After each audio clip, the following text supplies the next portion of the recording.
The next step in our hacking methodology is scanning. And with scanning, what we're after is looking to see if we can map out the network and discover what's on it, what applications are running, what ports, protocols, and services, and maybe even figure out what kind of applications and operating systems are out there. Scanning a network basically is the first real active action that we might take as an attacker.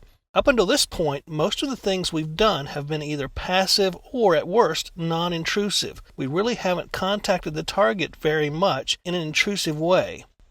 Scanning basically is the act of sending network traffic, particularly crafted network traffic, to a host or even an entire network to get responses back from that network or that host. And the responses you would get back can give you details about what's running on the network and how it's set up. The goals of scanning include determining how many live hosts there are on the network and which ones are up and running, what ports, protocols, and services they are running, and, if possible, getting the OS and application versions from the devices.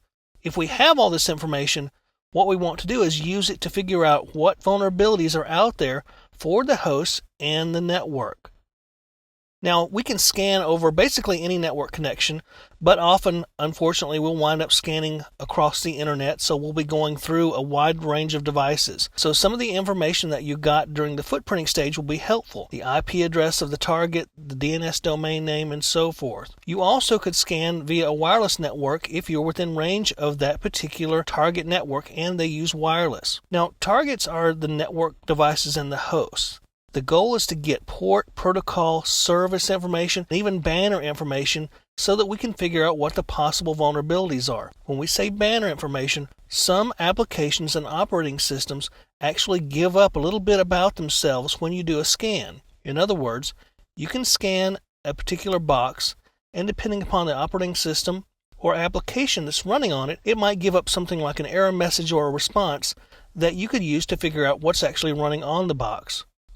Now, several different types of scans are available for you to use. It really depends on what your goals are, what you intend to get out of it, and also whether you want to be stealthy or not. Some scans are better suited for when you want to avoid intrusion detection systems or avoid getting caught scanning. So, you may use one or more of these methods when you're scanning a target.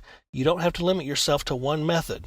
Now, as far as tools go, there are probably hundreds of tools out there available for scanning. I will tell you that most of them work very similarly, and they offer varying degrees of features. Some of these tools are all-in-one types of tools where they can do footprinting, scanning, vulnerability scanning, and so forth. But some of the basic tools that you'll run into, Nmap and Nessus in particular, are really designed to do one or two things, but they are the best tools out there to do what they do. You'll find some tools that actually use Nmap, which we'll talk about here in a few minutes, to scan a network, and they just provide a really nice front end.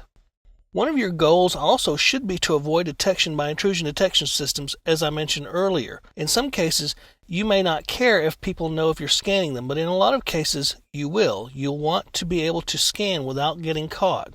Now, the use of IP spoofing, proxies, and so forth will help you in scanning stealthily and avoiding detection, and we'll talk about those a little bit later as we go as well. So let's look at the goals of scanning. We want to get open ports.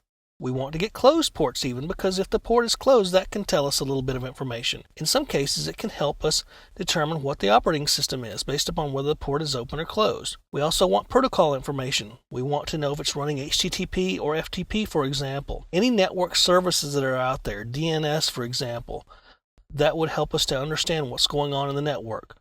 If we can get any configuration details, that's a plus. Any banners that might help us fingerprint the operating system and applications would be great. If we can get information on what a particular web server is running, such as a particular version of Apache or Internet Information Services, that can help us out as well.